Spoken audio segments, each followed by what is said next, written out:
Praise God. ದೇವರ ನಮ್ಮನ್ನು ಆಶೀರ್ವದಿಸಲಿ. ಯೇಸು ಕ್ರಿಸ್ತನ ಹೆಸರಿನಲ್ಲಿ ನಿಮಗೆ ಶುಭಾಶಯಗಳು. ದೇವರ ನಾಮಕ್ಕೆ ಮಹಿಮೆಯುಂಟಾಗಲಿ. ನಮ್ಮ ಇಂದಿನ ಸಂದೇಶದ ಶೀರ್ಷಿಕೆ, ನಿಮ್ಮ ದಿನಗಳನ್ನು ವ್ಯರ್ಥ ಮಾಡಬೇಡಿ. ಇಂದು ನಾವು ಕೀರ್ತನೆಗಳು 90:12 ಬಹಳ ಮುಖ್ಯವಾದ ಸತ್ಯವನ್ನು ಕಲಿಯಲಿದ್ದೇವೆ. ಈ ಸತ್ಯ ಹೇಳುತ್ತದೆ, ನಾವು ಜ್ಞಾನವುಳ್ಳ ಹೃದಯವು ಹೊಂದುವ ಹಾಗೆ ನಮ್ಮ ದಿವಸಗಳನ್ನು ಲೆಕ್ಕಿಸುವಂತೆ ನಮಗೆ ಕಲಿಸು. ಇದು ಮೋಸೆ ದೇವರಿಗೆ ಪ್ರಾರ್ಥಿಸಿದ ಪ್ರಾರ್ಥನೆ. ನಿಮ್ಮ ಫೋನುಗಳಲ್ಲಿ ಪ್ರತಿಯೊಂದು ಆಪಿನಲ್ಲಿ ರೀಪ್ಲೇ ಬಟನ್ ಇರುವುದನ್ನು ನೀವು ಗಮನಿಸಿರಬಹುದು. ನೀವು ವಿಡಿಯೋವನ್ನು ಮರುಪ್ಲೇ ಮಾಡಬಹುದು, ಮೆಸೇಜನ್ನು, ಹಾಡುಗಳನ್ನು ಮರುಪ್ಲೇ ಮಾಡಬಹುದು. ಆದರೆ ನಿನ್ನೆ ಎಂದರೆ ಎಸ್ಟರ್ಡೇ ನೀವು ಮರುಪ್ಲೇ ಮಾಡಲು ಸಾಧ್ಯವಿಲ್ಲ. ಜೀವನಕ್ಕೆ ರಿವೈನ್ ಬಟನ್ ಇಲ್ಲ ಎಂದು ಕೀರ್ತನೆಗಳು 90:12 ನಮಗೆ ನೆನಪಿಸುತ್ತದೆ. ಪ್ರತಿದಿನ ವ್ಯರ್ಥ ಮಾಡುವುದು ಶಾಶ್ವತವಾಗಿ ಹೋಗಿದೆ. ನೀವು ಹೊಂದಿರುವ ಅತ್ಯಂತ ದುಬಾರಿ ವಸ್ತು ನಿಮ್ಮ ಫೋನು, ಮನೆ ಅಥವಾ ಕೆಲಸವಲ್ಲ ಎಂದು ನಿಮಗೆ ತಿಳಿದಿದೆಯೇ? ಅದು ನಿಮ್ಮ ಸಮಯ. ಏಕೆಂದರೆ ಒಮ್ಮೆ ಖರ್ಚು ಮಾಡಿದ ನಂತರ ಯಾರು ಅದನ್ನು ಮರುಪಾವತಿಸಲು ಸಾಧ್ಯವಲ್ಲ. ಸಂಖ್ಯಾಬಂಧ ಜೀವನ ಎಂದರೆ ಕೇಂದ್ರೀಕೃತ ಜೀವನ, ಸಂರಕ್ಷಿತ ಜೀವನ ಮತ್ತು ಧನ್ಯವಾದ ಜೀವನ.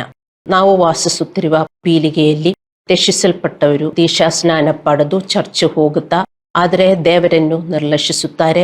ವಿಧೇಯತೆ ಮತ್ತು ದೇವರ ಸೇವೆಯನ್ನು ನಿರ್ಲಕ್ಷಿಸುತ್ತಾರೆ. ಅಜಾಗರೂಕತೆಯಿಂದ ಬದುಕುವುದು ತಮ್ಮ ಆಧ್ಯಾತ್ಮಿಕ ಜೀವನಕ್ಕೆ ಕೊನೆಯ ಪ್ರಾಮುಖ್ಯತೆಯನ್ನು ನೀಡುವುದು. ಈ ಕೀರ್ತನೆಯನ್ನು ಮೋಸೆ ಬರೆದಿದ್ದಾನೆ, ಯುವಕನಲ್ಲ. ಬದಲಾಗಿ ಅಜಾಗರೂಕ ಜೀವನ, ದೂರು, ಪಾಪ, ಜಗಳ, ವಾದಗಳ ಫಲಿತಾಂಶವನ್ನು ಕಂಡ ವೃದ್ಧ ಸೇವಕ. ಮೋಸೆ ದೇವರ ಜನರ ಮೂರ್ಖ ಜೀವನ, ದೇವರಿಗೆ ಅವಿಧೇಯತೆ ಮತ್ತು ಬಳಲಿಕೆಯ ಜೀವನವನ್ನು ನೋಡಿದ ನಂತರ ಅವರು ಪ್ರಾರ್ಥಿಸುತ್ತಿದ್ದಾನೆ. ಮೋಸೆಯು ದೇವರಿಂದ ಹೆಚ್ಚಿನ ವರ್ಷಗಳನ್ನು ಕೇಳುತ್ತಿಲ್ಲ. ಅವನು ಈಗಾಗಲೇ ಹೊಂದಿರುವ ವರ್ಷಗಳಲ್ಲಿ ಹೆಚ್ಚಿನ ಬುದ್ಧಿವಂತಿಕೆಯನ್ನು ಕೇಳುತ್ತಿದ್ದಾರೆ. ಜನರು ಅರಣ್ಯದಲ್ಲಿ ತಮ್ಮ ಜೀವನವನ್ನು ವ್ಯರ್ಥ ಮಾಡಿದ್ದನ್ನು ಮೋಸೆ ನೋಡಿದನು. ಇಂದಿನ ವಿಶ್ವಾಸಿಗಳು ಲೌಕಿಕ ಆದ್ಯತೆಗಳು, ದಂಕೆಯ ಸೋಮಾರಿತನ ಮತ್ತು ಗೊಂದಲಗಳ ಅರಣ್ಯದಲ್ಲಿ ತಮ್ಮ ಜೀವನವನ್ನು ವ್ಯರ್ಥ ಮಾಡುತ್ತಾರೆ. ನಾವು ಎಲ್ಲವನ್ನೂ ಎಚ್ಚರಿಕೆಯಿಂದ ಯೋಜಿಸುತ್ತೇವೆ, ನಮ್ಮ ವೃತ್ತಿ, ಮನೆ, ಹಣ, ಶಿಕ್ಷಣ. ಆದರೆ ನಮ್ಮ ಆಧ್ಯಾತ್ಮಿಕ ಜೀವನ ಅಲ್ಲ. ನಮಗೆಲ್ಲದಕ್ಕೂ ಇಂಪಾರ್ಟೆನ್ಸ್ ಇದೆ, ಆದರೆ ಆಧ್ಯಾತ್ಮಿಕ ಜೀವನಕ್ಕೆ ವಿಶ್ವಾಸಿಗಳು ಇನ್ನೂ ಆ ಇಂಪಾರ್ಟೆನ್ಸ್ ಕೊಟ್ಟಿಲ್ಲ. ಹಲ್ಲೆಲೂಯಾ. ವಿಶ್ವಾಸಿಗಳಿಗೆ ದೇವರನ್ನು ಹೊರತುಪಡಿಸಿ ಎಲ್ಲದಕ್ಕೂ ಸಮಯವಿದೆ, ಆದರೆ ಪ್ರೇಯರ್ ಮಾಡುವುದಕ್ಕೂ ದೇವರ ಜೊತೆಗೆ ಸ್ವಲ್ಪ ಸಮಯ ಕಳೆಯೋದಕ್ಕೂ ಮಾತ್ರ ಅವರಿಗೆ ಸಮಯ ಇಲ್ಲ ಎಂದು ಹೇಳ್ತಾರೆ ಅಲ್ಲವೇ? ಬೇರೆ ಎಲ್ಲದಕ್ಕೂ 24 ಗಂಟೆಗಳಲ್ಲಿ ಅವರು ಸಮಯ ತೆಗೆದಿಡ್ತಾರೆ. ಆದರೆ ದೇವರ ಕೆಲಸಕ್ಕಾಗಲಿ, ಪ್ರಾರ್ಥನೆಗಾಗಲಿ, ಅಲ್ಲಾಂದರೆ ಫೆಲೋಶಿಪ್ ಮಾಡುವುದಕ್ಕಾಗಲಿ ಇದೆಲ್ಲ ಯಾಕೆ ಮಾಡಲಿಲ್ಲ ಎಂದು ಹೇಳಿದರೆ ಟೈಮ್ ಇಲ್ಲ ಎಂದು ಮಾತ್ರ ಅವರು ಹೇಳ್ತಾರೆ. ಅವರಿಗೆ ಸತ್ಯ ತಿಳಿದಿದೆ, ಅವರು ಚರ್ಚ್ ಹೋಗುತ್ತಾರೆ, ಆದರೆ ಅವರ ಆಧ್ಯಾತ್ಮಿಕ ಜೀವನಕ್ಕೆ ಕೊನೆಯ ಪ್ರಾಮುಖ್ಯತೆ, ಕನಿಷ್ಠ ಅಗತ್ಯತೆಯನ್ನು ನೀಡುತ್ತಾರೆ. ಪ್ರಾಮಾಣಿಕವಾಗಿ ಅವರು ದೇವರ ಬುದ್ಧಿವಂತಿಕೆಯನ್ನು ಪಡೆಯುವುದಿಲ್ಲ. ಆದ್ದರಿಂದ ಅವರು ವಿಧೇಯತೆಯ ಆಶೀರ್ವಾದಗಳನ್ನು ತರುತ್ತದೆ ಮತ್ತು ಅವಿಧೇಯತೆ ನೋವಿನ ಪರಿಣಾಮಗಳನ್ನು ತರುತ್ತದೆ ಎಂದು ನಂಬುವುದಿಲ್ಲ. ಜ್ಞಾನೋಕ್ತಿಗಳು 8:11 ಹೇಳುತ್ತದೆ, ಮಾಣಿಕ್ಯಗಳಿಗಿಂತ ಜ್ಞಾನವು ಉತ್ತಮ, ಅಪೇಕ್ಷಿಸಲ್ಪಟ್ಟ ಎಲ್ಲ ವಸ್ತುಗಳು ಅದಕ್ಕೆ ಹೋಲಿಸುವುದಕ್ಕಾಗದು. ಎಂದರೆ ಬುದ್ಧಿವಂತಿಕೆಯು ಹಣದಿಂದ ಎಂದಿಗೂ ಖರೀದಿಸಲಾಗದ ಆಶೀರ್ವಾದಗಳನ್ನು ನಮಗೆ ನೀಡುತ್ತದೆ. ಮಾಣಿಕ್ಯ ನಮ್ಮ ಹತ್ರ ಇದ್ರೆ ಅದೆಷ್ಟೊಂದು ಅಸೆಟ್. ಅದೇ ತರ ವಿಶ್ವಾಸಿಗಳು ಅರ್ಥ ಮಾಡಿಕೊಳ್ಳಬೇಕು, ದೇವರ ಬುದ್ಧಿವಂತಿಕೆ ನಮ್ಮ ಅಸೆಟ್. ಅದರಿಂದ ನಮಗೆಲ್ಲದೂ ಸಿಗುತ್ತದೆ. ದೇವರ ಜ್ಞಾನವಿಲ್ಲದೆ ಏನಾಗುತ್ತದೆ? ಯಾಕೆ ದೇವರ ಜ್ಞಾನವು ನಮಗೆ ಮುಖ್ಯವಾಗಿದೆ? ದೇವರ ಜ್ಞಾನವಿಲ್ಲದೆ ನಾವು ಮತ್ತೆ ಮತ್ತೆ ಅದೇ ತಪ್ಪುಗಳನ್ನು ಪುನರಾವರ್ತಿಸುತ್ತೇವೆ. ವಿಷಾದ ಚಕ್ರದಲ್ಲಿ ನಾವು ಬದುಕುತ್ತೇವೆ. ಅನಗತ್ಯ ಯುದ್ಧಗಳು ಮತ್ತು ತೊಂದರೆಗಳಿಗೆ ಸಿಲುಕುತ್ತೇವೆ. ಪರಿಣಾಮವಾಗಿ ಯಾವುದೇ ಸಾಕ್ಷಿಗಳಿಲ್ಲದೆ ಒತ್ತಡ ಮತ್ತು ನಿರಾಶೆಯಲ್ಲಿ ಬದುಕುತ್ತೇವೆ. ಒತ್ತಡ ಜಾಸ್ತಿ ಆಗುತ್ತದೆ.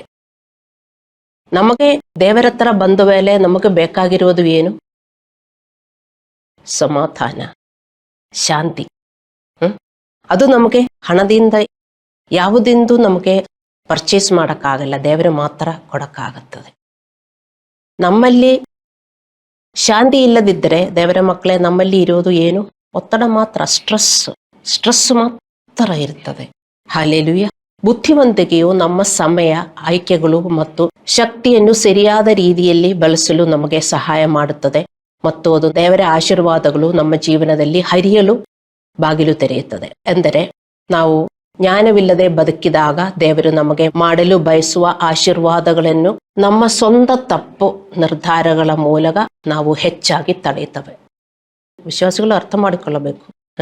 ದೇವರ ಬುದ್ಧಿವಂತಿಕೆ ಅಂದರೆ ಅದು ಮಾಣಿಕ್ಯ ತರ ಮೌಲ್ಯವಾದದ್ದು.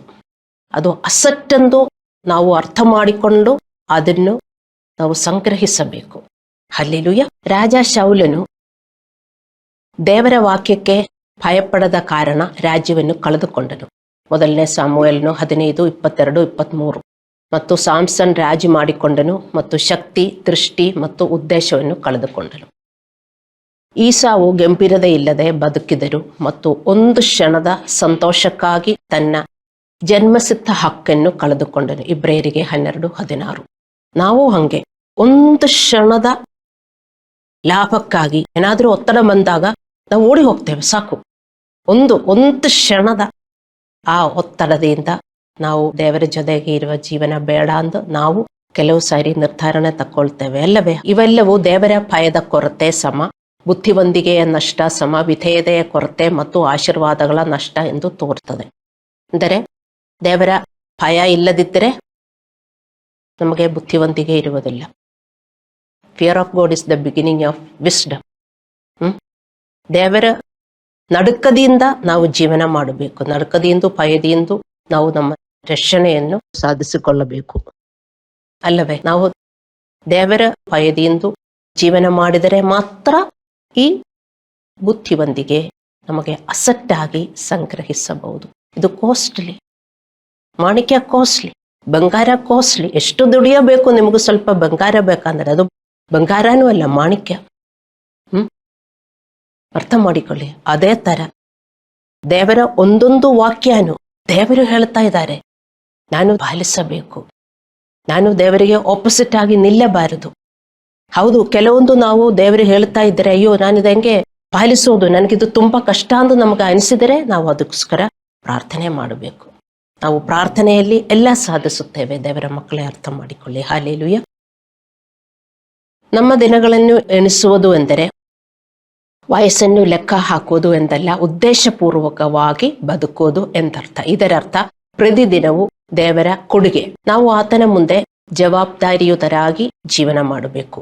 ದೇವರು ನಮ್ಮಿಂದ ಪ್ರತಿದಿನ ಏನು ಕೇಳುತ್ತಾನೋ ಅದನ್ನು ನಿರ್ಲಕ್ಷಿಸುವುದು ನಾಳೆ ದುಃಖಕ್ಕೆ ಕಾರಣವಾಗುತ್ತದೆ. ನಾವು ಹೇಳ್ತೇವೆ ಇವತ್ತು ಟೈಮ್ ಇಲ್ಲ, ಅಲ್ಲಾಂದ್ರೆ ನಾಳೆ ಮಾಡ್ತೀನಿ. ಪ್ರತಿದಿನ ಮಾಡುವುದಕ್ಕೆ ದೇವರು ಕೆಲಸ ಕೊಟ್ಟಿದ್ದಾರೆ ವಿಶ್ವಾಸಿಗಳಿಗೆ, ಇಲ್ಲವೇ?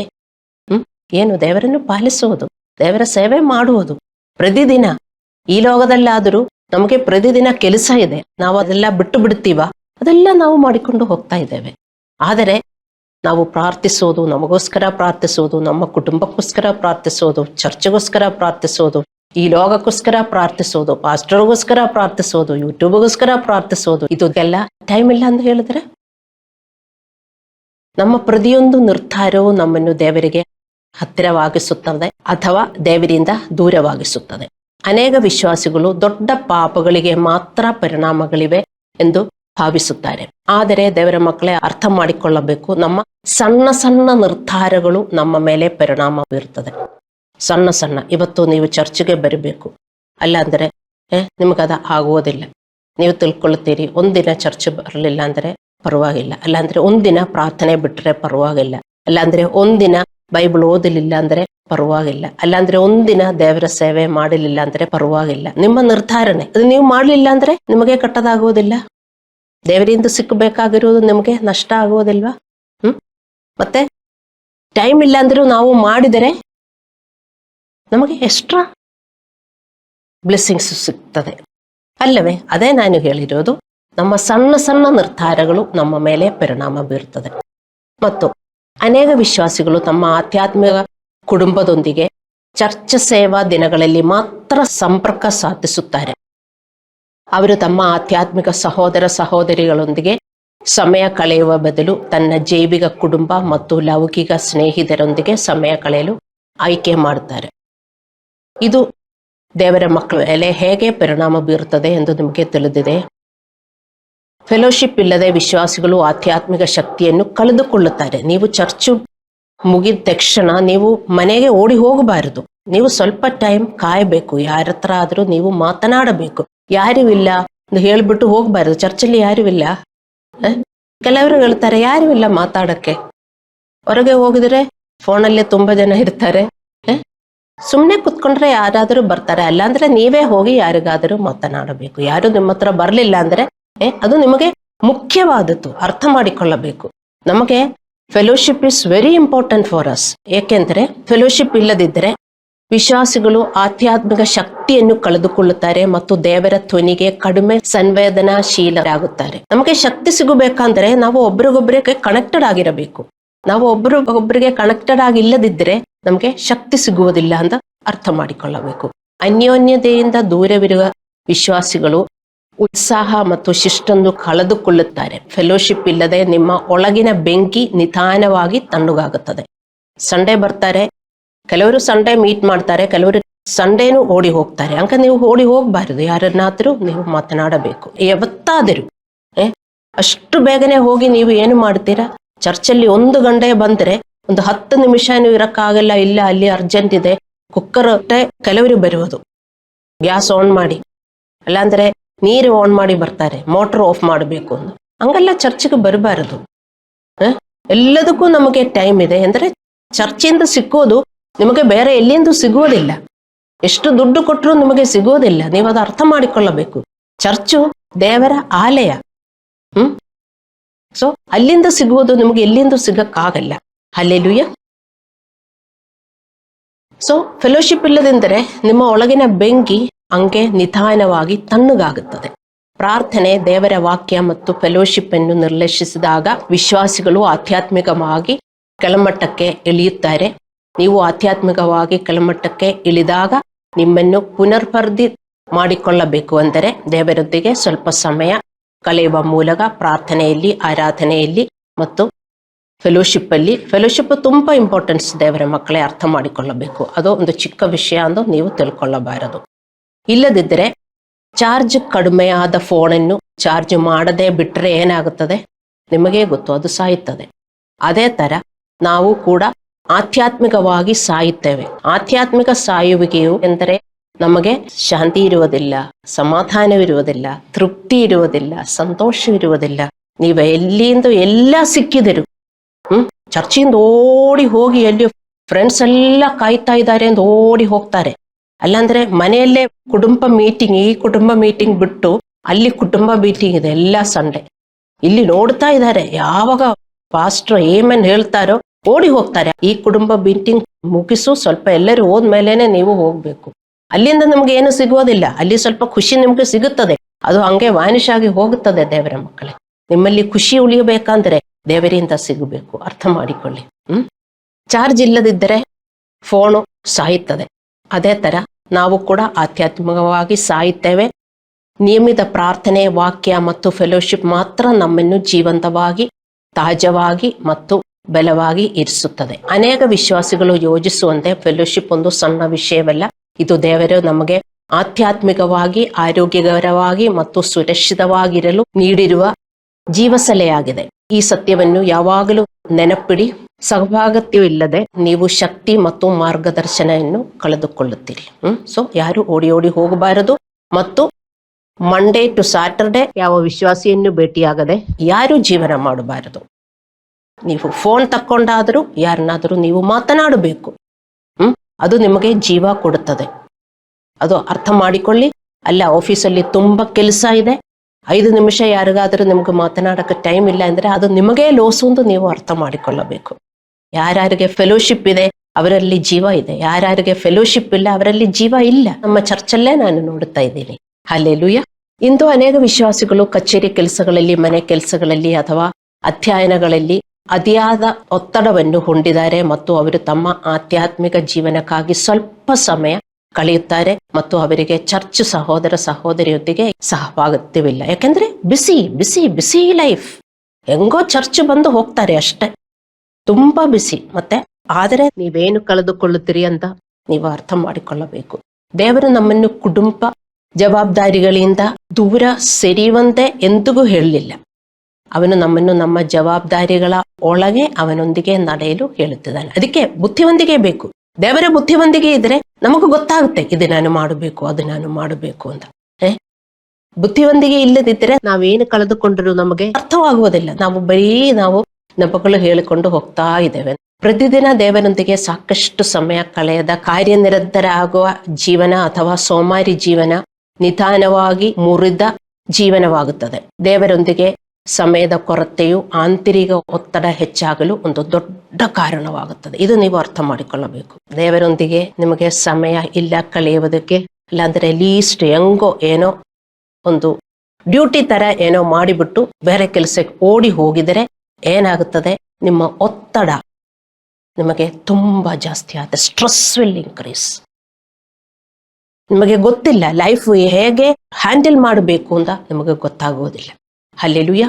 ಅನೇಕ ವಿಶ್ವಾಸಿಗಳು ಸಂಸ್ಕರಿಸಿದ ಒತ್ತಡವನ್ನು ಅಂದರೆ ಅನ್ಪ್ರೋಸೆಸ್ಡ್ ಸ್ಟ್ರೆಸ್ ಹೊತ್ತುಕೊಳ್ಳುತ್ತಾರೆ. ಅದು ಅವರ ಶಕ್ತಿ, ಶಾಂತಿ ಮತ್ತು ಆಧ್ಯಾತ್ಮಿಕ ಸ್ಪಷ್ಟತೆಯನ್ನು ಸದ್ದಿಲ್ಲದೆ ಹಾನಿಗೊಳ್ಳುತ್ತದೆ ಎಂದು ಅವರಿಗೆ ಅರ್ಥವಾಗುವುದಿಲ್ಲ. ಅನ್ಪ್ರೋಸೆಸ್ಡ್ ಸ್ಟ್ರೆಸ್ ಅಂದರೆ ನಿಮಗೇ ಗೊತ್ತಿಲ್ಲ ನಿಮ್ಮೊಳಗೆ ತುಂಬಾ ಸ್ಟ್ರೆಸ್ ಇದೆ ಅಂತ. ಇದಕ್ಕೆ ಸಂಸ್ಕರಿಸಿದ ಒತ್ತಡ ಎಂದು ಹೇಳುತ್ತದೆ. ನೀವು ಅನುಭವಿಸುವ ಅಂದರೆ ಎಂದಿಗೂ ನಿಭಾಯಿಸದ ಒತ್ತಡ, ಅದು ಬಿಡುಗಡೆಯಾಗುವ ಬದಲು ನಿಮ್ಮೊಂದಿಗೆ ಉಳಿಯುತ್ತದೆ. ಅದು ನೀವು ಭಾವಿಸುವುದಕ್ಕಿಂತ ಹೆಚ್ಚು ಅಪಾಯಕಾರಿ. ನಿಮ್ಮಲ್ಲಿ ಕೆಲವರು, ತುಂಬಾ ಜನರು ಅದು ಹೊತ್ತುಕೊಂಡು ಜೀವನ ಮಾಡುತ್ತಾರೆ. ಅನ್ಪ್ರೊಸೆಸ್ಡ್ ಸ್ಟ್ರೆಸ್ ನೀವು ನಿಭಾಯಿಸಲಿಲ್ಲ. You have not dealt with ಆ ಸ್ಟ್ರೆಸ್ಗಳು. ಏಕೆಂದರೆ ನಿಮಗೆ ಗೊತ್ತಿಲ್ಲ ಯಾಕೆ ನೀವು ಸ್ಟ್ರೆಸ್ ಆಗಿದ್ದೀರಿ ಅಂತ. ಅದಕ್ಕೆ ಯಾರಾದ್ರೂ ಹೇಳಿದ್ರೆ ನನಗೇ ಗೊತ್ತಿಲ್ಲ, ನಾನು ತುಂಬಾ ಸ್ಟ್ರೆಸ್ ಅಲ್ಲಿ ಹೋಗ್ತಾ ಇದ್ದೀನಿ, ಅಲ್ಲಾಂದ್ರೆ ನೀವು ತಿಳ್ಕೊಂಡಿದ್ದೀರಿ ಯಾಕೆ ನನಗೆ ಸಮಾಧಾನ ಇಲ್ಲ, ನನಗೆ ಸಂತೋಷವಿಲ್ಲ. ಕೆಲವೊಮ್ಮೆ ನಿಮಗೆ ಅದು ಅರ್ಥವಾಗುವುದಿಲ್ಲ. ಇಂದು ಅನೇಕ ವಿಶ್ವಾಸಿಗಳು ಸಂಸ್ಕರಿಸಿದ ಒತ್ತಡದಿಂದ ಬಳಲುತ್ತಿದ್ದಾರೆ. ಎಂದಿಗೂ ಗುಣಪಡಿಸಿದ ಒತ್ತಡ ಅವರು ದೇವರೊಂದಿಗೆ ಹೆಚ್ಚು ಹೊತ್ತು ಕುಳಿತುಕೊಳ್ಳದ ಕಾರಣ ಒಳಗಿನ ಒತ್ತಡ ಎಂದಿಗೂ ಬಿಡುಗಡೆಯಾಗುವುದಿಲ್ಲ. ಕಾರಣ ಏನು? ದೇವರ ಹತ್ರ ಬಂದ ಮೇಲೇನು ದೇವರ ಜೊತೆಗೆ ಅವರು ಟೈಮ್ ಕಳೆಯುವುದಿಲ್ಲ. ವಿಶ್ವಾಸಿಗಳೇ, ನೀವು ಅರ್ಥ ಮಾಡಿಕೊಳ್ಳಬೇಕು.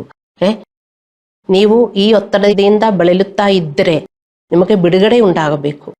ಹಲ್ಲೆಲೂಯಾ. ದೇವರು ನಿಮ್ಮನ್ನು ಭಾವನೆಗಳನ್ನು ಒಳಗೆ ಹೊತ್ತು ಹಾಕಲು ಬಯಸುವುದಿಲ್ಲ. ಅದನ್ನು ಆತನು ನಿಮ್ಮ ಹೃದಯಗಳನ್ನು ಆತನ ಮುಂದೆ ಸುರಿಯುವಂತೆ ಕರೆಯುತ್ತಾನೆ. ನಮ್ಮ ಒಳಗಡೆ ಏನಿದ್ದರೂ ಅದು ದೇವರ ಹತ್ರ ನಾವು ಕೇಳಬೇಕು. ಕೆಲವೊಮ್ಮೆ ನಮಗೇ ಗೊತ್ತಿಲ್ಲ, ಅಷ್ಟೊಂದು ಸ್ಟ್ರೆಸ್ ನಿಮಗಿದ್ದರೆ ನಿಮಗೇ ಗೊತ್ತಿಲ್ಲ. ಆದರೆ ನೀವು ಹೇಳಬೇಕು, ದೇವರೇ ನನಗೇ ಗೊತ್ತಿಲ್ಲ ಯಾಕೆ ನಾನು ಇಷ್ಟೊಂದು ಬಳಲುತ್ತಾ ಇದ್ದೀನಿ ಅಂತ, ನನಗೂ ಸಂತೋಷ ಇಲ್ಲ, ನನಗೆ ಅರ್ಥ ಆಗ್ತಾ ಇಲ್ಲ. ನಿಮ್ಮ ಒಳಗಡೆ ಏನು ನಡೀತಾ ಇದ್ರು ಅದೆಲ್ಲ ದೇವರ ಹತ್ರ ನೀವು ಕೇಳಬೇಕು. ನಿಮ್ಮ ಒತ್ತಡವನ್ನು ಗುಣಪಡಿಸುವ ಮೊದಲ ಹೆಜ್ಜೆ ಪ್ರಾಮಾಣಿಕವಾಗಿ ಅದು ಒಪ್ಪಿಕೊಳ್ಳುವುದು. ನೀವು ಏನನ್ನು ಭಯಪಡುತ್ತೀರಿ ಮತ್ತು ನೀವು ಏನನ್ನು ಅನುಭವಿಸುತ್ತೀರಿ ಮತ್ತು ಹೋರಾಡುತ್ತೀರಿ ಎಂಬುದನ್ನು ದೇವರಿಗೆ ನಿಖರವಾಗಿ ಕೇಳುವುದು. ಅದಕ್ಕೆ ದೇವರ ಹತ್ರ ಟೈಮ್ ಕಳೆಯಬೇಕು. ದೇವರ ಹತ್ರ ಹೇಳಬೇಕು ಏನು ನಿಮ್ಮ ಒಳಗಡೆ ನಡೀತಾ ಇರೋದು ಅಂತ. ಮತ್ತೆ ಅದು ನೀವು ಇಗ್ನೋರ್ ಮಾಡಿಕೊಂಡು ನೀವು ಹೋಗಬಾರದು. ನೀವು ಇಗ್ನೋರ್ ಮಾಡಿಕೊಂಡು ಹೋಗಿದರೆ ನಿಮ್ಮ ಆ ಅನ್ಪ್ರೊಸೆಸ್ಡ್ ಸ್ಟ್ರೆಸ್ ತುಂಬಾ ಆಗತ್ತೆ. ಮತ್ತೆ ನಿಮಗೆ ಒಂದಿನಾನು ಶಾಂತಿ ಇಲ್ಲದೆ ನೀವು ಜೀವನ ಮಾಡಬೇಕಾಗುತ್ತದೆ. ಸ್ಟ್ರೆಸ್ ಆಗಿದ್ರೆ ಏನಾಗುತ್ತದೆ ನಿಮಗೆ ಅರ್ಥವಾಗುತ್ತದೆ. ಹಲ್ಲೆಲೂಯಾ. ನಂತರ ನಿಮ್ಮ ಹೊರೆಗಳ ಬಗ್ಗೆ ಸುರಕ್ಷಿತ ವ್ಯಕ್ತಿಯೊಂದಿಗೆ ಮಾತನಾಡಬೇಕು. ಯಾಕೆಂದರೆ ಹಂಚಿಕೊಳ್ಳುವುದರಿಂದ ಗುಪ್ತ ಒತ್ತಡ ಕರಗುತ್ತದೆ. ನೀವು ನಿಮ್ಮ ಹೊರೆಗಳನ್ನು ಹಂಚಿಕೊಂಡಾಗ ಒಳಗೆ ಬೆಂದಿಸಲ್ಪಟ್ಟ ಒತ್ತಡವು ಮುರಿಯಲು ಪ್ರಾರಂಭಿಸುತ್ತದೆ ಮತ್ತು ಭಾರವು ತನ್ನ ಶಕ್ತಿಯನ್ನು ಕಳೆದುಕೊಳ್ಳುತ್ತದೆ. ನೀವು ದೇವರ ಹತ್ರ ಪ್ರಾರ್ಥಿಸಿದ ಮೇಲೆ ನೀವು ಚರ್ಚಲ್ಲಿ ಯಾರಿಗಾದರೂ ನೀವು ನಿಮ್ಮ ಒತ್ತಡವನ್ನು ಹೇಳಬೇಕು. ಯಾರ ಹತ್ರ ಹೇಳಬೇಕು? ಪಾಸ್ಟರ್ ಹತ್ರ ಹೇಳಬೇಕು. ಅಲ್ಲಾಂದ್ರೆ ಪ್ರೌಢ ವಿಶ್ವಾಸಿಗಳೊಂದಿಗೆ ಅಂದ್ರೆ ಮೆಚೂರ್ಡ್ ಕ್ರಿಸ್ಟಿಯನ್ಸ್ ಒಂದಿಗೆ ನೀವು ಹೇಳಬೇಕು. ನೀವು ದುಃಖಗಳು ನಿಮ್ಮ ಒಳಗಡೆ ಇಟ್ಕೊಳ್ಳಬಾರದು ದೇವರ ಮಕ್ಕಳೇ. ಯಾಕೆ ನಮಗೆ ಸ್ಟ್ರೆಸ್ಸು ಅಲ್ಲಾಂದ್ರೆ ತುಂಬಾ ಮೆಂಟಲ್ ಸ್ಟ್ರೆಸ್ ಎಲ್ಲ ಬಂದಾಗ ಸೈಕಿಯಾಟ್ರಿಸ್ಟ್ ಹತ್ರ ಹೋಗೋದು, ಅದಕ್ಕೇನಾದ್ರೂ ಮೆಡಿಸಿನ್ ಇದೆಯಾ? ಅದಕ್ಕೇನು ಮೆಡಿಸಿನ್ ಇಲ್ಲ, ಬರೀ ಮಾತನಾಡುವುದೇ ಮೆಡಿಸಿನ್. ನಿಮಗೆ ಗೊತ್ತಾ? ಅವರು ಸುಮ್ಮನೆ ಏನಾದ್ರೂ ವೈಟಮಿನ್ ಟ್ಯಾಬ್ಲೆಟ್ಸ್ ಕೊಡ್ತಾರೆ, ಅಷ್ಟೇ ಇರ್ಬೋದು. ನಿಮಗೇನಾಗುತ್ತದೆ ಅಂತ ಅವರ ಹತ್ರ ನೀವು ಕೇಳಬೇಕು. ಹಂಗೆ first round, second round, third round ಹಂಗೆ ಅವರು ಹೇಳ್ಕೊಂಡು ಹೋಗುವಾಗ ನಿಮಗೆ ಒಂಥರ ಬಿಡುಗಡೆಯಾಗುತ್ತೆ. ಇದೇ ಸೈಕ್ಯಾಟ್ರಿಕ್ ಟ್ರೀಟ್ಮೆಂಟ್. ಇದು ಚರ್ಚಲ್ಲಿ ಸುಲಭವಾಗಿದೆ, ಆದರೆ ವಿಶ್ವಾಸಿಗಳು ಅದಕ್ಕೆ ಮುಂದೆ ಬರುವುದಿಲ್ಲ. ಅವ್ರಿಗೆ ಅದನ್ನ ಬಗ್ಗೆ ಅರ್ಥವಾಗುವುದಿಲ್ಲ. ನೀವು ಅರ್ಥ ಮಾಡಿಕೊಳ್ಳಿ, ನೀವೆಲ್ಲ ಸ್ಟ್ರೆಸ್ಸು ಹೊತ್ತುಕೊಂಡು ಜೀವನ ಮಾಡುವವರು. ಅದು ಹಾಗೆಯೇ ನೀವು ಹೊತ್ತುಕೊಂಡು ಜೀವನ ಮಾಡಿದರೆ ನಿಮ್ಮ ಜೀವನ ತುಂಬಾ ಕಷ್ಟಕರವಾಗುತ್ತದೆ. ಮತ್ತೆ ನೀವು ಆಧ್ಯಾತ್ಮಿಕವಾಗಿ ಮುಂದೆ ಹೋಗಕ್ಕೂ ಆಗಲ್ಲ, ನಿಮ್ಗೆ ಪ್ರಾರ್ಥನೆ ಮಾಡಕ್ಕಾಗಲ್ಲ, ದೇವರ ವಾಕ್ಯ ಓದಕ್ಕಾಗಲ್ಲ. ಒಂಥರ ಜೀವನ ಒಂದು ಇಲ್ಯೂಷನ್ ತರ ನೀವು ಜೀವನ ಮಾಡುತ್ತೀರಿ. ಸೊ ನೀವು ನಿಮ್ಮ ಹೊರೆಯನ್ನು ಹಂಚಿಕೊಂಡಾಗ ಒಳಗೆ ಬೆಂದಿಸಲ್ಪಟ್ಟ ಒತ್ತಡವು ಮುರಿಯಲು ಪ್ರಾರಂಭಿಸುತ್ತದೆ ಮತ್ತು ಭಾರವು ತನ್ನ ಶಕ್ತಿಯನ್ನು ಕಳೆದುಕೊಳ್ಳುತ್ತದೆ. ದೇವರು ಪ್ರಾಮಾಣಿಕ ಸಂಭಾಷಣೆಗಳನ್ನು, ಅದು ಪಾದ್ರಿಯೊಂದಿಗೆ ಆಗಿರಲಿ ಅಥವಾ ಪ್ರೌಢ ವಿಶ್ವಾಸಿಗಳೊಂದಿಗೆ ಆಗಿರಲಿ, ಆಂತರಿಕ ಗುಣಪಡಿಸುವಿಕೆ ಮತ್ತು ಸ್ಪಷ್ಟತೆಯನ್ನು ತರುವ ಸಾಧನವಾಗಿ ಬಳಸುತ್ತಾರೆ. ಯಾಕೋಬರ್ 5:16 ಹೀಗೆ ಹೇಳುತ್ತದೆ, ನಿಮ್ಮ ತಪ್ಪುಗಳನ್ನು ಒಬ್ಬರಿಗೊಬ್ಬರಿಗೆ ಒಪ್ಪಿಕೊಳ್ಳಿ, ಆವಾಗ ನೀವು ಮಾನಸಿಕವಾಗಿ ಶಾರೀರಿಕವಾಗಿ ಗುಣಮುಖರಾಗುತ್ತೀರಿ ಅಂತ. ನಾವು ಪಾಪ ಮಾಡಿದರೆ, ಒಬ್ಬರಿಗೊಬ್ಬರಿಗೆ ಪಾಪ ಮಾಡಿದರೆ ನಾವು ಆ ಪಾಪ ಒಪ್ಪಿಕೊಳ್ಳಬೇಕು. ಅದು ಚರ್ಚಲ್ಲಿ ನಡೆಯಬೇಕಾದ ಒಂದು ಮಿನಿಸ್ಟ್ರಿ.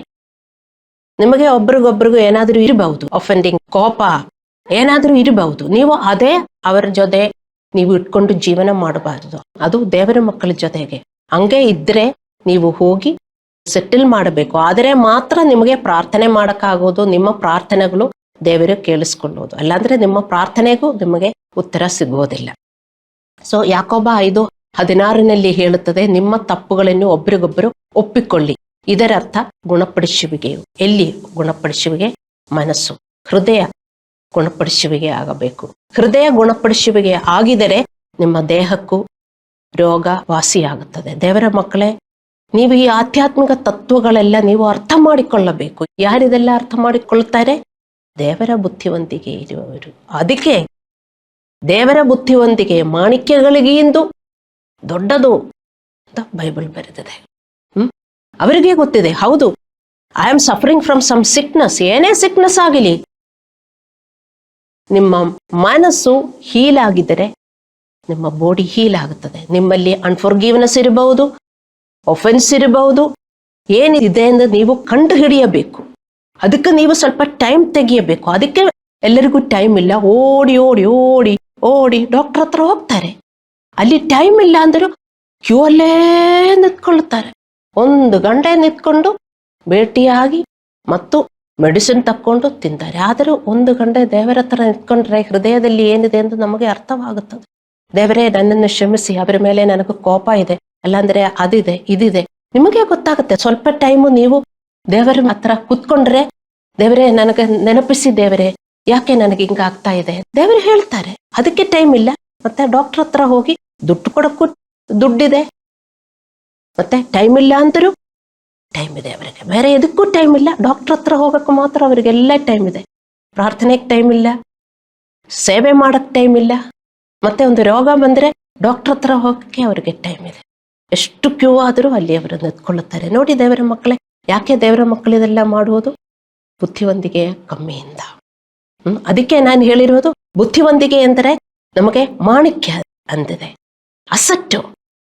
ಮಾಣಿಕ್ಯ ಅಷ್ಟು ಮೂಲ್ಯವಾದದ್ದು, ಅದೊಂದು ಅಸಟ್ಟು. ಅದೇ ದೇವರ ಬುದ್ಧಿವಂತಿಕೆ. ಯಾರಿಗೆ ದೇವರ ಬುದ್ಧಿವಂತಿಕೆ ಸಿಗುವುದು? ಆ ಅಸಟ್ಟು ಹೇಗೆ ಸಿಗುವುದು? ದೇವರ ಭಯದಿಂದ. ದೇವರು ಹೇಳುವುದೆಲ್ಲ ನಮಗಾಗುವುದಿಲ್ಲ ಅಂದರು, ದೇವರೇ ನಾನು ಪಾಲಿಸುತ್ತೇನೆ. ನಮ್ರ ಹೃದಯದಿಂದ ನಾವು ಪಾಲಿಸುತ್ತಾ ಹೋಗುವಾಗ ನಮಗೆ ಆ ಬುದ್ಧಿವಂತಿಕೆ ಸಿಗುತ್ತದೆ. ಹಲ್ಲೆಲೂಯ. ಸೊ ಈ ಗುಣಪಡಿಸುವಿಕೆಯು ಮುಕ್ತತೆ ಮತ್ತು ಸಂಪರ್ಕ ಮೂಲಕ ಹರಿಯುತ್ತದೆ, ಪ್ರತ್ಯೇಕತೆಯ ಮೂಲಕ ಅಲ್ಲ. ನೀವು ಒಬ್ಬರೇ ಒಬ್ಬಂಟಿಯಾಗಿ ಜೀವನ ಮಾಡಿದರೆ ಫೆಲೋಶಿಪ್ಗೆ ಟೈಮೇ ಇಲ್ಲ. ಅವ್ರಿಗೆ ಪದೇ ಪದೇ ರೋಗ ಬರ್ತದೆ. ಅವ್ರು ನೋಡ್ಬೇಕಂದ್ರೆ ಅವ್ರ ಫ್ಯಾಮಿಲಿ ಡಾಕ್ಟರ್ ಹತ್ರ ಹೋಗ್ಬೇಕು. ಅವ್ರು ಯಾವಾಗಲೂ ಅಲ್ಲೇ ಕೂತ್ಕೊಳ್ಳುತ್ತಾರೆ. ಫೆಲೋಶಿಪ್ಗೆ ಟೈಮ್ ಇಲ್ಲ, ಸೇವೆಗೆ ಟೈಮ್ ಇಲ್ಲ. ಸಿಸ್ಟರ್ ಎಲ್ಲಿ? ಅಲ್ಲೇ ಇದ್ದಾರೆ, ಎಲ್ಲಿ? ಡಾಕ್ಟರ್ ಹತ್ರ. ಹೃದಯವನ್ನು ಗುಣಪಡಿಸದೆ ಉತ್ತಮ ಆಧ್ಯಾತ್ಮಿಕ ಅಭ್ಯಾಸಗಳನ್ನು ಸಹ ಭಾರ ಕಷ್ಟಕರವನ್ನು ಭಾವಿಸುತ್ತದೆ. ಹೃದಯದಲ್ಲಿ ಸ್ಟ್ರೆಸ್ ಇದ್ದಾಗ, ಅಯ್ಯೋ 5 ನಿಮಿಷ ಪ್ರಾರ್ಥನೆ ಮಾಡಿದಾಗ 10 ನಿಮಿಷ ಅಲ್ಲ, 1 ಅವರ್ ಅಂತ ಅನಿಸುತ್ತದೆ. ಹೌದು, ಹೃದಯವನ್ನು ಗುಣಪಡಿಸುವ ಈ ಹೆಜ್ಜೆ ಐಚ್ಛಿಕವಲ್ಲ. ಇದು ಆಧ್ಯಾತ್ಮಿಕ ಶಕ್ತಿ, ಭಾವನಾತ್ಮಕ ಸ್ಥಿರತೆ ಮತ್ತು ದೇವರೊಂದಿಗೆ ಆರೋಗ್ಯಕರ ನಡಿಗೆಗೆ ಅಗತ್ಯ. ಏನು? ಫೆಲೋಶಿಪ್. ಫೆಲೋಶಿಪ್. ಒತ್ತಡವು ನಿಮ್ಮನ್ನು ದೇವರ ಮೇಲೆ ಅವಲಂಬನೆಯ ಬದಲು ಸ್ವಾವಲಂಬನೆ ತರುತ್ತದೆ. ಒತ್ತಡ, ನಿಮಗೆ ಒತ್ತಡ ಬಂದಾಗ ಏನಾಗುತ್ತದೆ? ಯಾರು ಬೇಡ, ತುಂಬಾ ಸ್ಟ್ರೆಸ್ಸು ನಿಮ್ಮ ನಂಬಿಕೆ, ತಾಳ್ಮೆ ಮತ್ತು ಸಂತೋಷವನ್ನು ನಿಧಾನವಾಗಿ ದುರ್ಬಲಗೊಳಿಸುತ್ತದೆ. ಅದಕ್ಕೆ ಕೀರ್ತನೆಗಳು 90:12 ನಮಗೆ ನೆನಪಿಸುತ್ತದೆ, ನಮ್ಮ ದಿನಗಳು ಸೀಮಿತವಾಗಿದೆ, ನಾವು ಕಳೆದುಕೊಂಡದ್ದು ನಮಗೆ ಮರಳಿ ಸಿಗೋದಿಲ್ಲ. ಹಿಂಗೆ one day you are losing. ನಿಮಗೇನು ನಷ್ಟವಾಗ್ತಾ ಇದೆ ಅಂತ ನಿಮಗೆ ಗೊತ್ತಾಗೋದಿಲ್ಲ. ಗೇನ್ ಅಕೌಂಟ್ ಅಲ್ಲಿ ಅಲ್ಲ, ಲಾಸ್ ಅಕೌಂಟು ಜಾಸ್ತಿ ಆಗ್ತಾ ಇರುತ್ತದೆ ಅಂತ ಅರ್ಥ ಮಾಡಿಕೊಳ್ಳಬೇಕು ವಿಶ್ವಾಸಿಗಳು. ನಾವು ನಿರಂತರ ಒತ್ತಡಗಳಲ್ಲಿ ಬದುಕಿದಾಗ ದೇವರು ನಾವು ಪ್ರತಿದಿನ ಅನುಭವಿಸಬೇಕೆಂದು ಬಯಸುವ ಸಂತೋಷ, ಶಾಂತಿಯನ್ನು ನಾವು ಕಳೆದುಕೊಳ್ಳುತ್ತೇವೆ. ನಾವು ಉದ್ದೇಶಪೂರ್ವಕವಾಗಿ ಬದುಕುವ ಬದಲು ಚಿಂತಿಸುವುದರಲ್ಲಿ ಸಮಯವನ್ನು ವ್ಯರ್ಥ ಮಾಡುತ್ತೇವೆ. ನಮಗೆ ಚಿಂತಿಸೋದ್ರಿಂದ ನಮಗೆ ಕಂಟ್ರೋಲ್ ಮಾಡೋಕ್ಕಾಗಲ್ಲ, ಭಯದಿಂದ ನಮಗೆ ಕಂಟ್ರೋಲ್ ಮಾಡೋಕ್ಕಾಗಲ್ಲ ಅಲ್ಲವೇ? ಒತ್ತಡ ಬಂದರೆ ಇದೇ ಆಗುವುದು. ಚಿಕ್ಕ ವಿಷಯ ಆದರೂ ನಮಗೆ ದೊಡ್ಡದಾಗಿ ಅನಿಸುತ್ತದೆ. ನಾವು ಕೃತಜ್ಞತೆಯನ್ನು ಕಳೆದುಕೊಳ್ಳುತ್ತೇವೆ, ಏಕೆಂದರೆ ಒತ್ತಡವು ದೇವರು ಏನು ಮಾಡಿದ್ದಾರೆ ಎಂಬುದರ ಮೇಲೆ ಅಲ್ಲ, ತಪ್ಪು ಏನು ಎಂಬುದರ ಮೇಲೆ ಮಾತ್ರ ನಮ್ಮನ್ನು ಕೇಂದ್ರೀಕರಿಸುತ್ತದೆ. ದೇವರು ಎಷ್ಟೊಂದು ಒಳ್ಳೆಯದು ಮಾಡಿದ್ದಾರೆ, ಅದೆಲ್ಲ ನಮಗೆ ನೆನಪಿಗೆ ಬರಲ್ಲ. ತಪ್ಪೇನಿದೆ? ದೇವರು ನಮಗೇನು ಕೊಡಲಿಲ್ಲ, ಅಲ್ಲಾಂದ್ರೆ ಜನರು ನಮಗೇನು ತಪ್ಪು ಮಾಡಿದ್ದಾರೆ, ಅದು ಮಾತ್ರ ನೆನಪಿನಲ್ಲಿ ಬರುತ್ತದೆ. ಯಾವಾಗ? ಒತ್ತಡ ಜಾಸ್ತಿ ಆದಾಗ. ಸಂಕ್ಷಿಪ್ತವಾಗಿ ಹೇಳುವುದಾದರೆ, ಆಧ್ಯಾತ್ಮಿಕ ಶಕ್ತಿ ಇಲ್ಲದೆ ಜೀವನವು ದೇವರೊಂದಿಗೆ ದೈನಂದಿನ ನಡಿಗೆಯ ಬದಲು ದೈನಂದಿನ ಹೋರಾಟವಾಗಿರುತ್ತದೆ. ಅದಕ್ಕಾಗಿಯೇ ನಮ್ಮ ದೈನಂದಿನ ಒತ್ತಡವನ್ನು ದೇವರಿಗೆ ಒಪ್ಪಿಸುವುದು ಐಚ್ಛಿಕವಲ್ಲ. ನಾವು ದೇವರಿಗೆ ಬದ್ಧ ಜೀವನವನ್ನು ನಡೆಸದ ಹೊರತು ಒತ್ತಡದಿಂದ ನಮ್ಮನ್ನು ಮುಕ್ತಗೊಳಿಸಲು ಸಾಧ್ಯವಿಲ್ಲ. ಒತ್ತಡ ನಮಗೆ ಬಂದೇ ಬರ್ತದೆ. ನೀವು ಹೇಳ್ತೀರಾ ಇಲ್ಲ ನಿಮಗೆ ಒತ್ತಡ ಇಲ್ಲ ಅಂತ. ಯಾರಿಗೂ ಇಲ್ಲ ಒತ್ತಡ. ಎಷ್ಟೊಂದು ನೀವು ಸಂಗ್ರಹಿಸಿದಿರಿ ಅಂತ ನಿಮಗೂ ಮಾತ್ರ ಗೊತ್ತಿದೆ. ಆ ಒತ್ತಡದಿಂದ ನಿಮ್ಮನ್ನು ಬಿಡುಗಡೆ ಮಾಡಬೇಕಂದರೆ ದೇವರೊಂದಿಗೆ ನೀವು ಒಂದು ಬದ್ಧ ಜೀವನವನ್ನು, ಸಮರ್ಪಿಸಿದ ಜೀವನವನ್ನು ನೀವು ಮಾಡಲಿಲ್ಲದಿದ್ದರೆ ನಿಮ್ಮ ಒತ್ತಡದಿಂದ ನಿಮ್ಮನ್ನು ಮುಕ್ತಗೊಳಿಸುವುದಕ್ಕೆ ಆಗುವುದಿಲ್ಲ. We are called to live a submitted life, surrendered life. ಬದ್ಧ ಜೀವನ ನಡೆಸುವುದಕ್ಕೆ ನಮ್ಮನ್ನು ಕರೆದಿರೋದು. ಸುಮ್ಮನೆ ಏನೋ 1-2 ಪ್ರಾರ್ಥನೆ ಮಾಡಿ ಚರ್ಚಲ್ಲಿ ಬಂದು ಹಂಗೆ ಹೋಗೋದಕ್ಕೆಲ್ಲ ನಮ್ಮನ್ನು ಕರೆದಿರೋದು, ಹೌದಾ? ಅಲ್ಲವಲ್ಲ. ಬದ್ಧ ಜೀವನ ನಾವು ಜೀವನ ಮಾಡಬೇಕು.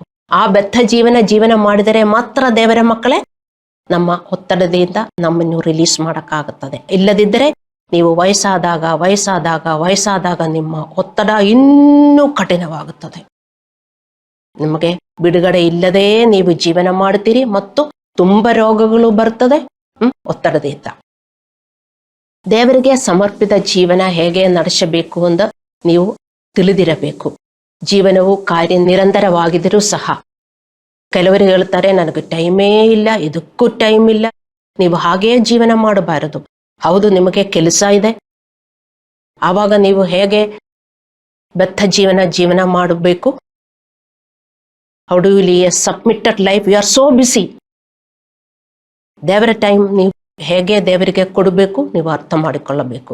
ದೇವರಿಗೆ ಬದ್ಧತೆಯ ಸಣ್ಣ ಉದ್ದೇಶಪೂರ್ವಕ ಮತ್ತು ಸ್ಥಿರವಾದ ಅಭ್ಯಾಸದೊಂದಿಗೆ ಇದು ಪ್ರಾರಂಭವಾಗುತ್ತದೆ. ದೇವರೊಂದಿಗೆ ದಿನವನ್ನು ನೀವು ಪ್ರಾರಂಭಿಸಬೇಕು. ದೇವರಿಗೆ ಮೊದಲ ಸ್ಥಾನ ನೀಡುವುದು, ಪ್ರಾರ್ಥನೆ, ಆರಾಧನೆ, ಬೈಬಲ್ ಅಧ್ಯಯನ ಮಾಡುವುದು, ಫೆಲೋಶಿಪ್ ಮಾಡುವುದು, ಇದೆಲ್ಲ ನೀವು ಮಾಡಬೇಕು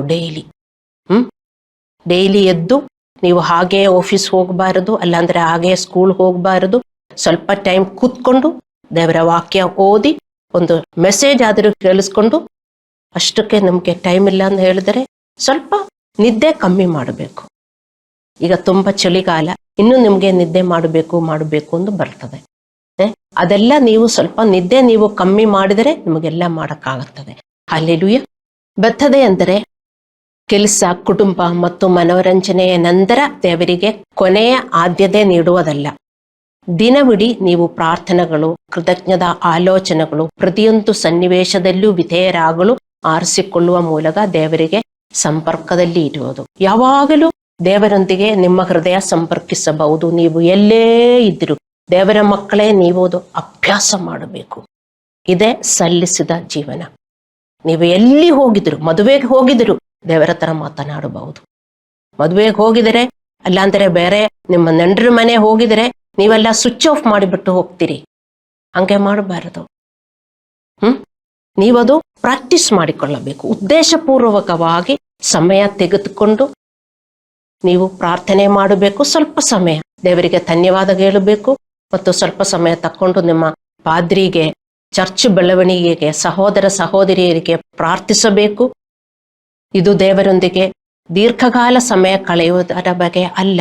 ನೀವು ಆಫೀಸಲ್ಲಿ ಹೋಗುವವರಾಗಿದ್ದರು, ಎಲ್ಲೇ ಹೋಗುವವರಾಗಿದ್ದರು, ನೀವು ಅಡುಗೆ ಮಾಡುವಾಗಲಾದರೂ, ನೀವು ಎಲ್ಲಿದ್ದರು, ನೀವು ನಡೆಯುವಾಗಲೂ, ಕೆಲಸ ಮಾಡುವಾಗಲೂ ನಿಮ್ಮ ಹೃದಯ ದೇವರೊಂದಿಗೆ ಸಂಪರ್ಕಿಸಬೇಕು.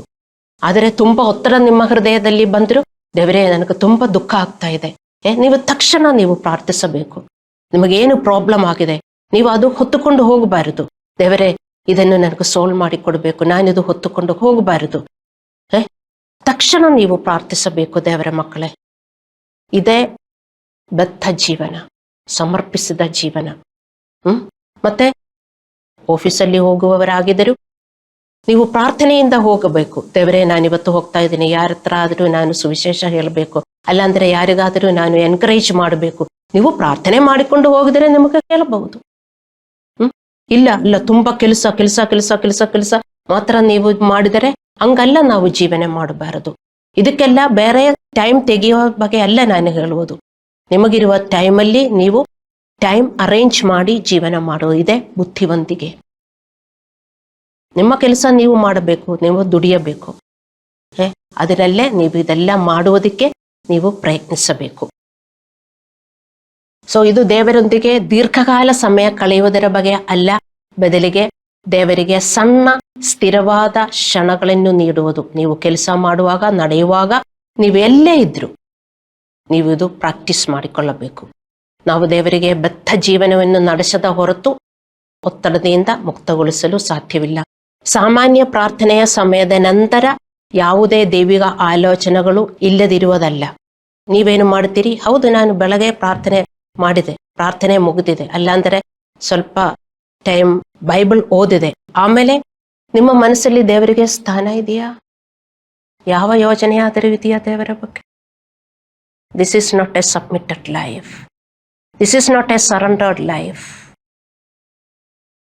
ನಿಮ್ಮ ಹೃದಯದಲ್ಲಿ ದೈವಿಕ ಆಲೋಚನೆಗಳು, ಗಾಡ್ಲಿ ಮೈಂಡೆಡ್, ದೇವರ ಯೋಚನೆಗಳು ನಿಮ್ಮ ಒಳಗಡೆ ಇರಬೇಕು. ಅದು ಪ್ರಾಕ್ಟೀಸ್ ಮಾಡಿದರೆ ಮಾತ್ರ ಬರುವುದು ದೇವರ ಮಕ್ಕಳೇ. ಎಷ್ಟು ವರ್ಷ ಆಯ್ತು ದೇವರ ಹತ್ರ ಬಂದ ಮೇಲೆ? ಇವತ್ತನಕಾದ್ರೂ ನೀವು ಅದು ಪ್ರಾಕ್ಟೀಸ್ ಮಾಡಿದರ? ಯಾವತ್ತು ಪ್ರಾಕ್ಟೀಸ್ ಮಾಡಕ್ ಹೋಗ್ತಾ ಇದ್ದೀರಿ? ನಿಮ್ಮ ಟೈಮ್ ನೀವು ಕಳೀತಾ ಇರ್ತೀರಿ. ನೀವು ಪ್ರಾಕ್ಟೀಸ್ ಮಾಡಿಕೊಳ್ಳಬೇಕು. ಸ್ವಲ್ಪ ಸ್ವಲ್ಪ ಸಮಯ ತಕೊಂಡು ನೀವು ನಡೆಯುವಾಗ ಆದ್ರೂ ಬೇರೆ ಯೋಚನೆಗಳು ಬರ್ತದೆ, ಆದ್ರೆ ಆ ಯೋಚನೆಗಳು ನೀವು ಬಿಟ್ಟು ಬಿಡಬೇಕು. ಕಟ್ಟದೆಲ್ಲ ನಿಮ್ಮ ಹೃದಯದಲ್ಲಿ ಬರುತ್ತದೆ. ಅವರಂಗ ಮಾಡಿದ್ದಾರೆ, ಇವರಿಂಗ ಮಾಡಿದ್ದಾರೆ, ಅಲ್ಲಾಂದ್ರೆ ಆ ದುಃಖ ಎಲ್ಲ ನೀವು ಹೊತ್ತುಕೊಂಡು ಹೋಗಿದರೆ ಏನಾದ್ರೂ ಒಳ್ಳೇದಾಗುತ್ತದ ನಿಮಗೆ? ನಿಮ್ಮ ದುಃಖಗಳು ಇನ್ನೂ ದುಃಖಗಳಾಗಿ ಉಳಿಯುತ್ತದೆ. ಆದರೆ ಅದೆಲ್ಲ ದೇವರ ಮೇಲೆ ಇಟ್ಕೊಂಡು ಒಳ್ಳೆಯ ಯೋಚನೆಗಳು ನೀವು ಯೋಚಿಸ್ತಾ ಇರಬೇಕು. ಜನರಿಗೆ ಒಳ್ಳೇದಾಗಬೇಕು ಎಂದು ನೀವು ಪ್ರಾರ್ಥಿಸಬೇಕು. ಇದು ಯಾವಾಗ ನೀವು ಪ್ರಾಕ್ಟೀಸ್ ಮಾಡುತ್ತೀರಿ ದೇವರ ಮಕ್ಕಳೇ?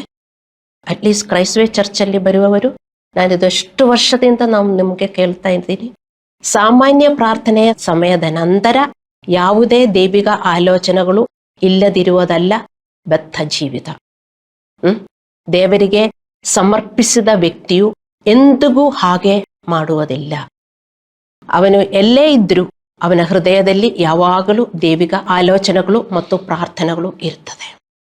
ನಾನಿದೇ ನಿಮಗೆ ಹೇಳಿಕೊಡ್ತಾ ಇದ್ದೀನಿ, ಆದರೂ ನೀವು ಇನ್ನೂ ಅಭ್ಯಾಸ ಮಾಡ್ತಾ ಇದ್ದೀರಾ? ಕೆಲವರು ಹೇಳ್ತಾರೆ, ನಾನು ಎಲ್ಲಾದರೂ ಹೋಗಿದರೆ ಫಾಸ್ಟ್ರೆ ನೀವೆಲ್ಲ ಮರೆತು ಬಿಟ್ಟು ನೀವು ಸ್ವಲ್ಪ ದಿನ ರೆಸ್ಟ್ ಮಾಡಿ ಅಂತ. I said no, that is not a submitted life. I will never do that. ಎಲ್ಲೇ ಹೋಗಿದ್ರು ನಾನು ನಿಮಗೋಸ್ಕರ ಎಲ್ಲ ನಾನು ಪ್ರಾರ್ಥಿಸುತ್ತೇನೆ. ಚರ್ಚಿಗೋಸ್ಕರ, ಲೋಕಕ್ಕೋಸ್ಕರ ನಾನೇನು ಮಾಡಿಕೊಂಡು ಹೋಗ್ತೀನಿ ಅದೆಲ್ಲ ಬರೀ ಇಲ್ಲಿ ನಾನಿಲ್ಲ ಪ್ರೀಚ್ ಮಾಡೋಕ್ಕೆ, ಬೇರೆ ಎಲ್ಲ ನಾನು ಮಾಡ್ತೀನಿ. ಹಾಗೆಯೇ ನಾವು ಮಾಡಬೇಕು. ದೇವರ ಮಕ್ಕಳೇ, ಅರ್ಥ ಮಾಡಿಕೊಳ್ಳಿ. ನೀವು ಹಾಗೆ 2 ದಿನ 3 ದಿನ ಅಲ್ಲಾಂದ್ರೆ 1 ದಿನ ಹಂಗೆ ನಿಮಗೆ ಬಿಡಕ್ಕಾಗಲ್ಲ. If you are a submitted soul you will not do. So you can understand whether you are a submitted soul or not. Hallelujah. So ಇದು ಹೆಚ್ಚುವರಿ ಕೆಲಸವಲ್ಲ ಅಂತ ನೀವು ಅರ್ಥ ಮಾಡಿಕೊಳ್ಳಬೇಕು. ಇದು ಹೆಚ್ಚುವರಿ ಕೆಲಸನಾ? You are comfort in the ವರ್ಲ್ಡ್ಗೆ ಸ್ವಲ್ಪ ಕಂಟ್ರೋಲ್ ಅಷ್ಟೇ. ಸೊ ಇದು ಹೆಚ್ಚುವರಿ ಕೆಲಸವಲ್ಲ. ನಾವು ಬೆತ್ತ ಜೀವನವನ್ನು ನಡೆಸುವ ವಿಧಾನ ಇದು. ಬುದ್ಧಿವಂತ ಜೀವನ ಜೀವಿಸುವ ವಿಧಾನ ಇದು. ಹಲ್ಲೆಲೂಯ. ಒತ್ತಡದ ನಡುವೆಯೂ ನಮ್ಮ ಆತ್ಮವನ್ನು ಜೀವಂತವಾಗಿ ಮತ್ತು ಬಲವಾಗಿ ಇಡುವ ಏಕೈಕ ಮಾರ್ಗ. ಇವತ್ತು ನೀವು ಯೋಚನೆ ಮಾಡಿ, are you living a submitted life? When you are going to start? ನಾವು ಕಣ್ಣುಗಳನ್ನು ಮುಚ್ಚಿ ಪ್ರಾರ್ಥನೆ ಮಾಡೋಣ.